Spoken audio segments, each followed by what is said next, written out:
ये खबर सीधे देश के आम आदमी से जुड़ी हुई है। ये खबर देश के 9 करोड़ से ज्यादा दुकानदारों से जुड़ी हुई है।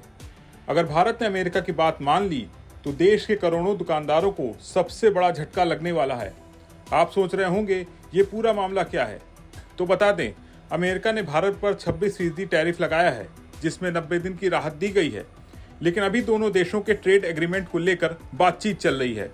मीडिया रिपोर्ट्स के मुताबिक अमेरिका चाहता है कि भारत अपने 125 अरब डॉलर के ई कॉमर्स बाजार को अमेजॉन और वॉलमार्ट जैसी कंपनियों के लिए पूरी तरह से खोल दे। ये बातचीत भारत और अमेरिका के बीच एक बड़े व्यापार समझौते का हिस्सा है, जिसमें फूड और ऑटोमोबाइल जैसे कई क्षेत्र शामिल होंगे। अमेरिका चाहता है कि ई कॉमर्स में सभी के लिए समान अवसर हो। बस यहीं से शुरू होती है असली कहानी, जो दुकानदारों की चिंता सीधे सीधे बढ़ाने वाली है। मीडिया रिपोर्ट्स में बड़ा खुलासा हुआ है। कहीं मत जाइए, इस वीडियो में हम आपको ये पूरा मामला बेहद आसान भाषा में बताने जा रहे हैं। अगर आपको ये वीडियो पसंद आए तो इसे लाइक और शेयर जरूर करिएगा। मीडिया रिपोर्ट्स के मुताबिक अमेरिका भारत के 125 अरब डॉलर के ई कॉमर्स बाजार को अमेजॉन और वॉलमार्ट जैसी दिग्गज कंपनियों के लिए पूरी तरह से खोलने का दबाव डाल रहा है। अगर ऐसा हुआ तो भारत का रिटेल बाजार, छोटे दुकानदार और रिलायंस जैसी कंपनियां खतरे में पड़ सकती हैं। अमेरिकी राष्ट्रपति डोनाल्ड ट्रंप ने भारत से आने वाले सामानों पर 26% का टैरिफ लगा दिया है। इसका मतलब है भारत के सामान अमेरिका में महंगे हो जाएंगे। लेकिन इसके साथ ही अमेरिका भारत पर दबाव डाल रहा है कि वो अपने ई कॉमर्स बाजार को अमेरिकी कंपनियों के लिए खोल दे। अभी भारत में नियम ऐसे कि अमेजॉन और वॉलमार्ट जैसी कंपनियां सिर्फ एक मार्केट प्लेस की तरह काम कर सकती हैं, यानी वो दूसरों के सामान को अपनी वेबसाइट पर बेच सकती हैं, लेकिन खुद का सामान बनाकर या स्टॉक करके नहीं बेच सकती। दूसरी ओर रिलायंस जैसी भारतीय कंपनियां अपने सामान बनाकर और बेचकर बाजार में दबदबा बनाए हुए हैं।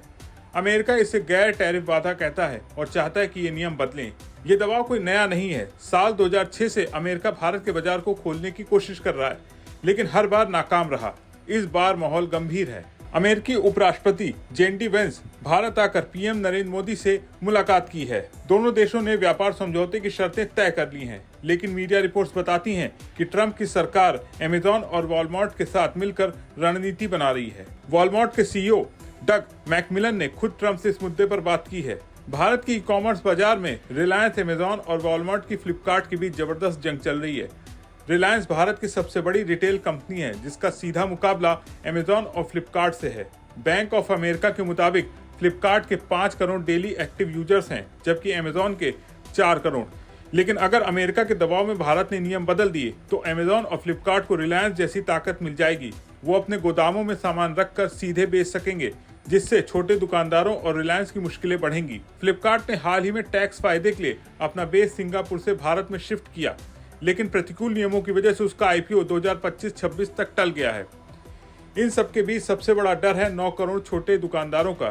Confederation of all India traders के महासचिव प्रवीण खंडेवाल ने चेतावनी दी है। अमेरिका भारत के बाजार को अपनी कंपनियों के लिए हथियाना चाहता है। उन्होंने कहा कि विदेशी निवेश ठीक है, लेकिन ये भारत के रिटेल सिस्टम को बिगाड़कर या छोटे दुकानदारों को कुचलकर नहीं होना चाहिए। अगर अमेजॉन और वॉलमार्ट को पूरा मौका मिला तो छोटे दुकानदारों का धंधा चौपट हो सकता है। लोग ऑनलाइन सस्ते सामान की तरफ भागेंगे और स्थानीय बाजार खाली हो जाएंगे। भारत और अमेरिका का व्यापार 190 अरब डॉलर का है और दोनों देश इसे 500 अरब डॉलर तक ले जाना चाहते हैं। लेकिन इस समझौते में भारत को सावधान रहना होगा।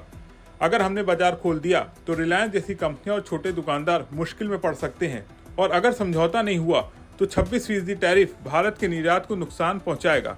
फूड, ऑटोमोबाइल, इलेक्ट्रॉनिक्स और ज्वेलरी जैसे सेक्टर्स पहले से ही दबाव में हैं। आपको क्या लगता है, सरकार को इस मामले में क्या कदम उठाने चाहिए? कमेंट करके जरूर बताएं और बने रहें बिस्तक के साथ।